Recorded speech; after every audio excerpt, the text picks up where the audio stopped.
ಇಂಧನ ಇಲಾಖೆ ಏನಿದೆ ಅದನ್ನು ಖಾಸಗೀಕರಣ ಮಾಡಬೇಕಂತ ಯೋಚನೆ ನಡೀತಾ ಇದೆ. ಅದಕ್ಕೋಸ್ಕರ ಅದನ್ನು ವಿರೋಧಿಸಿ ಪ್ರತಿಭಟನೆಯನ್ನು ಮಾಡ್ತಾ ಇದ್ದಾರೆ. ತುಮಕೂರಿನಲ್ಲಿ 2026ರ ವಿದ್ಯುತ್ ಬಿಲ್ ಮಂಡನೆಗೆ ನೌಕರರು ತೀವ್ರ ವಿರೋಧವನ್ನು ವ್ಯಕ್ತಪಡಿಸ್ತಾ ಇದ್ದಾರೆ. ತುಮಕೂರಿನ ಕುಣಿಗಲ್ ಬೆಸ್ಕಾಂ ಕಚೇರಿ ಏನಿದೆ, ಬೆಸ್ಕಾಂ ವಿಭಾಗದ ಕಚೇರಿಯ ಮುಂದೆನೇ ಪ್ರೊಟೆಸ್ಟ್ ಮಾಡ್ತಾ ಇದ್ದಾರೆ ದೊಡ್ಡ ಮಟ್ಟದಲ್ಲಿ. 2026ರ ವಿದ್ಯುತ್ ಬಿಲ್ ಮಂಡನೆಗೆ ಏನು ಖಾಸಗಿ ಕಂಪನಿಗಳಿಗೆ ಲಾಭದಾಯಕವಾಗ್ತಾ ಇದೆ, ಇದು ಬೇಡ ಅಂತ ವಿರೋಧ ಮಾಡ್ತಾ ಇದ್ದಾರೆ. ಯಾಕೆ ಈ ರೀತಿಯಾದಂಥ ನಿರ್ಧಾರ ಅಂತ. ರೈತರು ಬಡವರಿಗೆ ಸಬ್ಸಿಡಿ ವ್ಯವಸ್ಥೆ ಕಷ್ಟವಾಗಲಿದೆ ಇದರಿಂದ, ಈ ರೀತಿಯಾಗಿ ನೀವೇನಾದರೂ ಪ್ರೈವೇಟೈಸೇಷನ್ ಮಾಡಿಬಿಟ್ರೆ ಅಂತ. ದರ ಏರಿಕೆ ಮತ್ತು ಕಾಂಟ್ರಾಕ್ಟ್ ಪದ್ಧತಿ ಇದರ ಭೀತಿ ನಮಗೆ ಕಾಡ್ತಾ ಇದೆ, ನೌಕರರು ಭಯಪಡ್ತಾ ಇದ್ದಾರೆ, ಬೇಡ ಅಂತ ಹೇಳ್ತಾ ಇದ್ದಾರೆ. ಇನ್ನು ಗ್ರಾಹಕ ಮತ್ತು ಕಾರ್ಮಿಕರ ವಿರೋಧಿ ಕಾನೂನು ಜಾರಿಯಾಗಿದೆ ಅಂತ ಹೇಳಿ ಆಕ್ರೋಶವನ್ನು ವ್ಯಕ್ತಪಡಿಸ್ತಾ ಇದ್ದಾರೆ ತುಮಕೂರಿನಲ್ಲಿ. ನೋಡಿ, ಇಂಧನ ಇಲಾಖೆಯನ್ನೇ ಖಾಸಗೀಕರಣವನ್ನು ಮಾಡಿದ್ರೆ ಜನಸಾಮಾನ್ಯರಿಗೂ ಕಷ್ಟ ಆಗುತ್ತೆ, ಕಾರ್ಮಿಕರಿಗೂ ಕಷ್ಟ ಆಗುತ್ತೆ, ಎಲ್ಲರಿಗೂ ಕೂಡ ಕಷ್ಟ ಆಗ್ತಾ ಬರುತ್ತೆ. ಬೇಡ ಈ ರೀತಿಯಾದಂಥ ನಿರ್ಧಾರ ಯಾಕೆ ಅಂತ ವಿರೋಧಿಸ್ತಾ ಇದ್ದಾರೆ.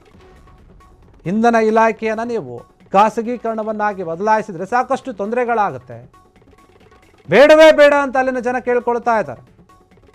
ವಿದ್ಯುತ್ ಬಿಲ್ ಮಂಡನೆಗೆ ನೌಕರರು ತೀವ್ರ ವಿರೋಧವನ್ನು ಕೂಡ ವ್ಯಕ್ತಪಡಿಸ್ತಾ ಇದ್ದಾರೆ. ತುಮಕೂರಿನ ಕುಣಿಗಲ್ ಬೆಸ್ಕಾಂ ವಿಭಾಗ ಏನಿದೆ ಆ ವಿಭಾಗದ ಕಚೇರಿಯ ಮುಂಭಾಗದಲ್ಲಿನೇ ಹೋರಾಟ ಮಾಡ್ತಾ ಇದ್ದಾರೆ.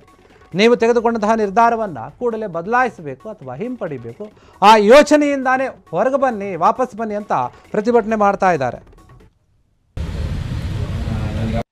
ನಾವು ಒಂದೇ ಮಾಡ್ತಿಲ್ಲ, ರಾಷ್ಟ್ರವ್ಯಾಪ್ತಿ ಮಾಡ್ತಾ ಸ್ಟ್ರೈಕ್ ಇದು. ಮುಂದಿನ ದಿನಗಳಲ್ಲಿ ನಮ್ಮ ಸೆಂಟ್ರಲ್ ಕಮಿಟಿ ಆಗಿರ್ಬೋದು, ನೌಕರ ಒಕ್ಕೂಟ ಆಗಿರ್ಬೋದು, ಯಾವುದೇ ಕರೆ ಕೊಟ್ಟರು ಕೂಡ ತಕ್ಷಣದಲ್ಲಿ ಎಲ್ಲ ಸ್ಪಂದಿಸಬೇಕು. ಯಾಕಂದ್ರೆ ಇದು ನಮಗೆ ಜೀವನ ಮತ್ತೆ ಕಂಪನಿ ಎರಡು ಉಳಿಬೇಕು ಅಂದಾಗ ನಾವೆಲ್ಲ ಒಗ್ಗಟ್ಟಾಗಿದ್ರೆ ಮಾತ್ರ ಸಾಧ್ಯ. ಇಲ್ಲಾಂದ್ರೆ ಕಂಪನಿ ಉಳಿಯಲ್ಲ. ಖಾಸಗೀಕರಣ ಆಯ್ತು ಅಂದ್ರೆ ನಮ್ಮ ಜೀವನಗಳೆಲ್ಲ ಬಿಸಿ ಬರ್ತದೆ. ಯಾಕಂದ್ರೆ ಈಗ ಸುರೇಶ್ ಅವರು ಹೇಳಿದ್ರು 25 ವರ್ಷ 30 ಸರ್ವಿಸ್ ಮಾಡಿದೀವಿ ಅಂತ. ಖಾಸಗೀಕರಣ ಆದ್ರೆ ಕುಟುಂಬಗಳನ್ನ ತಲೆಮಾರುಗಳನ್ನ ಕಾಯ್ದಿತ್ತು. ಈಗ ನಮ್ಮ ನಿಗಮ ಮತ್ತು ಕಂಪನಿನ ಉಳಿಸ್ಕೊಳ್ಳುವಂತ ಪರಿಸ್ಥಿತಿ ಬಂದಿದೆ. ಏಕೆ ಅಂತಂದ್ರೆ ಕೇಂದ್ರ ಸರ್ಕಾರ ಒಂದು ಏನು 2026ರ ವಿದ್ಯುತ್ ಕಾಯ್ದೆಯನ್ನ ಪ್ರಸ್ತಾಪ ತಿದ್ದುಪಡಿ ಮಾಡ್ತಿದೆ. ಇದರಿಂದ ನಮ್ಮ ಕುಟುಂಬಗಳು ಮತ್ತು ನಮ್ಮ ಕಂಪನಿ ಬೀದಿ ಪಾಲಾಗುವಂತಹದ್ದು ಏನು ಎರಡು ಮಾತು ಇವೇ ಇಲ್ಲ. ಯಾಕೆ ಅಂತಂದ್ರೆ ನಿಮ್ಗೆ ಗೊತ್ತಿರೋ ಹಾಗೆ ಎಲ್ಲಾನು ಪ್ರೈವೇಟೈಸೇಷನ್ ಅಂತ ಕೊಟ್ರೆ ದಿವಾಳಿ ಅಂತ ಹೋಗುತ್ತೆ. ಈಗ ಆಲ್ರೆಡಿ ಆಲ್ಮೋಸ್ಟ್ ನಾವೆಲ್ಲರೂ ಪ್ರೈವೇಟೈಸೇಷನ್ ನ ಭಾಗದಲ್ಲೇ ನಾವು ಬದುಕ್ತಾ ಇದ್ವಿ, ಕೆಲಸ ಮಾಡ್ತಾ ಇದ್ವಿ. ನಾವು ದಿನನಿತ್ಯ ಕೆಲಸದಲ್ಲಿ ನೋಡ್ತಾ ಇದ್ದೀರಾ. ಆಲ್ರೆಡಿ ನಮ್ಮ ಕಂಪನಿಗಳು ಮತ್ತು ಬೇರೆ ಕಡೆ ಏನು ಕೆಲವು ಭಾಗಗಳಲ್ಲಿ ವಿಭಾಗ ಉಪವಿಭಾಗಗಳಲ್ಲಿ ಆಲ್ರೆಡಿ ಪ್ರೈವೇಟೈಸೇಷನ್ ಮಾಡಿದ್ದಾರೆ. ಅದರದ್ದು ಒಂದು ಎಫೆಕ್ಟ್ ಗ್ರಾಹಕರಿಗೆ ಮತ್ತು ರೈತರುಗಳಿಗೆ ಭಾರಿ ಹೊಡೆತವನ್ನ ಹೊಡೆದಿದೆ.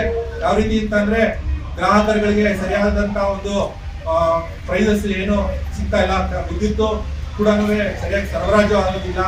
ಅವರು ಪ್ರೈವೇಟೈಸೇಷನ್ ಮಾಡೋದಕ್ಕೆ ಕೊಟ್ಟಾಗಿದೆ. ನಾವು ಗೃಹ ಬಳಕೆಗೆ 5 ರೂಪಾಯಿ ಕೊಟ್ಟರೆ ಇಲ್ಲಿ 10 ರೂಪಾಯಿ ಮತ್ತೆ 9 ರೂಪಾಯಿ ST-ಗೆ LT3ಗೆ ಚಾರ್ಜ್ ಮಾಡ್ತಾ ಇದೀವಿ. ಈ LT3 ಮತ್ತೆ ST ಇನ್ಸ್ಟಾಲೇಷನ್ ಮೇಜರ್ ಟಾರ್ಗೆಟ್ ಮಾಡಿ ಅದನ್ನೇ ಇದು ಡೀಲಿಂಗ್ ಮುಖಾಂತರ ಅದು ನಮಗೆ ರೆವಿನ್ಯೂ ಬಂದಿರೋ ಮಾಡ್ಬಿಡ್ತಾರೆ ಈ LT3 ಹಾಗಾಗಿ ನಮ್ಮ ಮೇಜರ್ ಫಿನಾನ್ಷಿಯಲಿ ತುಂಬಾ ಒತ್ತಡ ಬೀಳುತ್ತೆ.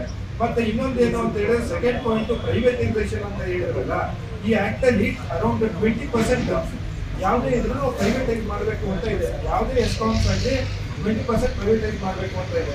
ಪ್ರೈವೇಟ್ ಪಾರ್ಟೀಸ್ ಬಂದಾಗ ಅವರು 20% ಗುಡ್ಗಾಡ್ ಅಂತ ಕೇಳಲ್ಲ ಅಥವಾ ಹಳ್ಳಿಗಳಲ್ಲಿ ಕೇಳಲ್ಲ. ಅವ್ರು ಕೇಳೋದೇ ಮೇಜರ್ ಸಿಟೀಸ್, ಬ್ಯಾಂಗ್ಳೂರ್ ಸಿಟೀಸ್. ನನಗೆ ಇದು 50% ಆಫ್ ದ ಇದು ಬೆಸ್ಕಾಂ ಇನ್ಕಮ್ ಬರೋದೇ ಬೆಂಗಳೂರಿಂದ ಬರೋ ಇನ್ಕಮ್ಸ್ನೇ ಅವರು ಪ್ರೈವೇಟೈಸ್ ಮಾಡಿ ಅದನ್ನೇ ಅವರು ಹಾಕ್ತಾರೆ. ಆಗ ನಮ್ಮ ಕಂಪ್ನಿ ಫಿನಾನ್ಷಿಯಲಿ ಸ್ಟೇಬಲ್ ಆಗಿರಲ್ಲ.